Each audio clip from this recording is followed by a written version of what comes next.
Green Bay Packers at the Chicago Bears. Packers favored by 5.5 here on the road. Man, Shane Waldren out as offensive coordinator for the Bears. We talked about that on yesterday's show. So will they get the Thomas Brown offensive coordinator bump in Chicago? Does that apply the same way the interim head coach bumps? Wow, this week has been. I mean, we predicted this coming, right? Or at least I did, that Waldron was going to end up carrying the can for this. You did. But subsequent to that, I mean, it's just been dump on Waldron week, right? It's like, we got rid of him, and now let's I don't know if this is conscious, unconscious, or just the way, like, it's like, let's blame him for everything. And then, maybe we can jettison all of the negativity and then we move on to positive direction. It's almost like they sort of determined that, okay, we've decided this will fix it. So let's act like everything was his fault. And then all that's left is good, right? So, people like Keenan Allen were ripping him, being like, oh, this started in training camp, wasn't correcting the details and, letting things slide, and then you just can't come back from that, right? Meanwhile, Keenan Allen is there watching multiple people bury DJ Moore on a wide receiver screen last week. It's like, I mean, you're telling me that's Waldron's fault? Yeah, which one of these got neither one? He didn't teach me who to block. Right. I blocked nobody. I wasn't 100% sure, do I take that guy or this guy, so I did not. I just stood here. But so on the one hand, if that's in any way right, is that something you can fix quite quickly by just getting rid of that guy and saying, all right, now we're focusing on the details, like we're going to have a good week of practice, guys, and we're in a good shape now? No, I mean, I mentioned that either the other day or Monday. Undoing mini camp and training camp and details and route depths and all of the issues that the Bears have had, pass protection, like undoing that in a week, right, is going to be difficult. I think the way that you do that, though, is you call the best play. Like, you call the most familiar plays. You call the plays that maybe your team best executes. And I think there has been a play calling issue as well. Like, they have been calling some things that don't seem to make sense against the situation that they're in. So I think you can definitely take strides in the right direction by simply calling plays better. But yeah, I do wonder. They're not going to look great if they just spent the entire week ripping Shane Waldron for being useless, and then it looks the same, having gotten rid of him. The other thing I like to steal when people describe something that matches what my eyes see, and I forget who it was, but the description was something like Caleb Williams playing like he's playing for a defensive-minded coach in Eberflus, who said, "Stop making negative plays. Don't turn the ball over. Don't take negative plays. Don't take sacks." Now he's taken too many sacks, obviously. Yeah. But that's, to me, that's the biggest issue, is whatever's happened, whether it's from the head coach in Eberflus, whether it's from Shane Waldron, whether it's just the system generally, Caleb Williams has lost any of the magic that made him the number 1 overall pick. You just don't see it. And you saw sprinkles of it in that 3-game window when they played well. And you're like, wow, they found this balance of he's playing within structure, but every now and again, great throw on the run, great play here and there. You just don't see it. And that feels like a stylistic thing, not even a scheme thing. Stylistically, it feels like it's just dink and dunk and there's no rhythm. There's just nothing leaning into the very talented skill set of Caleb Williams. So I just want to see if they can unlock that a little bit. I mean, it looks like he's lost the feel for the position at the moment. I mean, Nate Tice posted a clip of, him with this collapsing pocket where it just felt like he just had an outright refusal to move off his spot. It's like, here's my launch point for this throw. Did he do this? Did he do the little crouching tiger move? I mean, he just kind of collapsed in a collapsing pocket. But the point being, if he just jumped back a yard, like the line was holding. It was just sort of slowly, it kind of collapsed in on him and then was kind of static. Like a high-end quarterback simply takes a couple of steps backwards, like, we're good. Yeah. Like, I actually have space here. There's no problem. He doesn't have with that this. feel anymore. He just sort of was like, here's my spot, and the line's collapsing. It's collapsing. No, I gotta shuffle. Like, and then he was just trapped in this like slowly collapsing building, and it's like that. That's something he shouldn't be doing. I mean, that's like he's just lost the sort of basic feel for playing the position at the moment. I mean, USC Caleb Williams doesn't do that. He bounces into the space, and he's good. And maybe he takes off from that point, but he's not just standing there waiting for this thing to trap him in quicksand. Like, he gets out of it. I see him thinking a lot. Then there was this other report that people in the building or players wanted Tyson Bagent. I'm torn on that stuff because I think I've worked almost real jobs here, Sam. I've had bosses before, right? And other coworkers. I haven't really worked a real job. I've played baseball and I've been a football analyst. But in a building, you have people who don't like the boss, oftentimes. Not a 33rd team. Everybody likes Mike T, just saying. But, you have people that don't like the boss. Some people.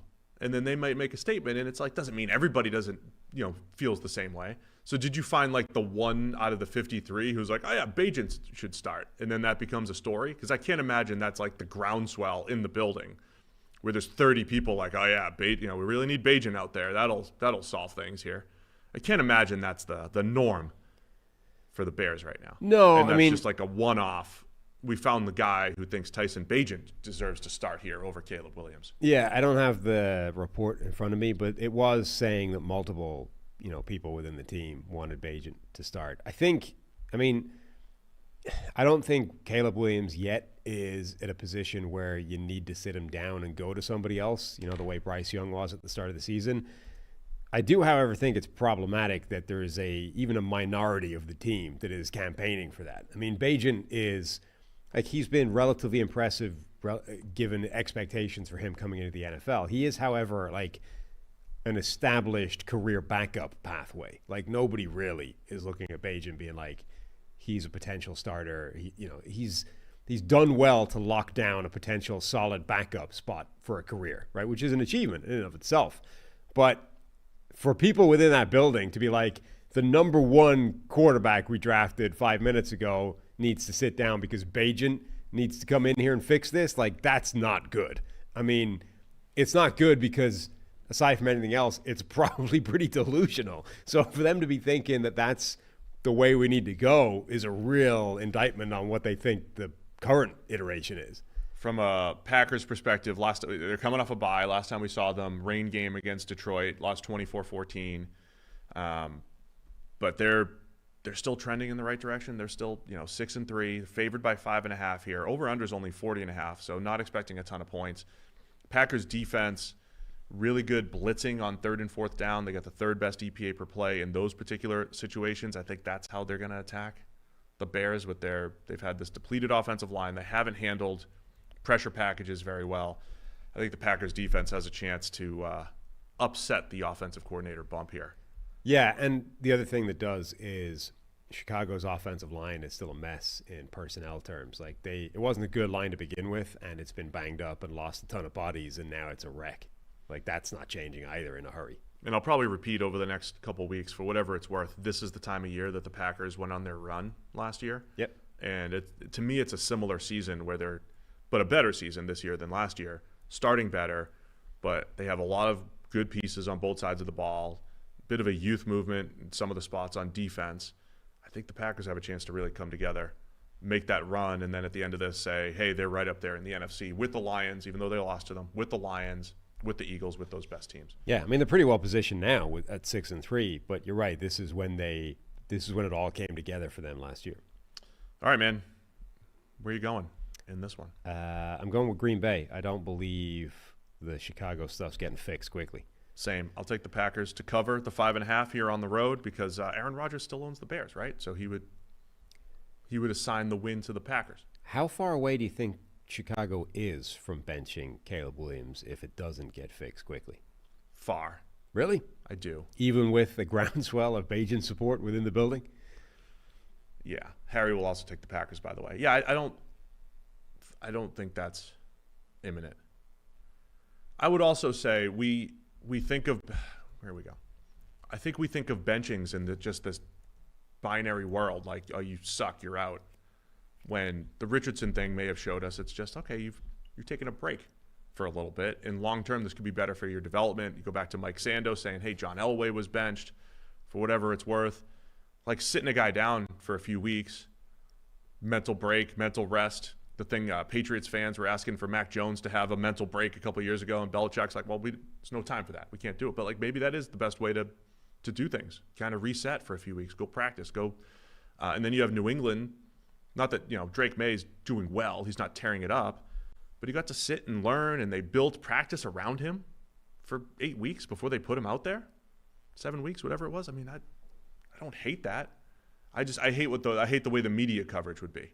Number one overall pick, Caleb Williams, benched for the last year's undrafted rookie, Tyson Bagent, whose dad is an arm wrestling specialist, right? I mean, that's like the headline. Instead of the reality, which is like, dude's going to sit for 3 weeks and we'll put him back out there for the last 4 or whatever, 3 weeks, and hope he finishes strong. Yeah, but I think they're far away from doing that because of the fallout. He is showing. I mean, I've said this before, that I think the reason you bench a guy like that is if you think he's developing bad habits and actively getting worse by the experience.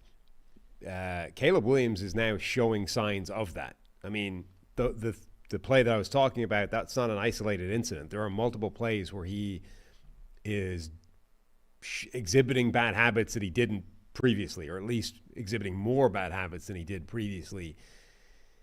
The offensive line is still a mess. Like, if this doesn't get turned around quickly and you still see the number of bad habits, the frequency start to increase, you do start to ask the question, is this helping him? I don't hate it as a strategy. I don't think sitting is the worst thing in the world for players when, again, as much as the Bears would love to go on a run this year, next year is probably more important. Get Caleb Williams ready to go for next year. It's just the reality, of where you are as a team. Thanks for watching all the way to the end of our video. For more great content, click here to subscribe and here to watch another video. We'll see you again soon.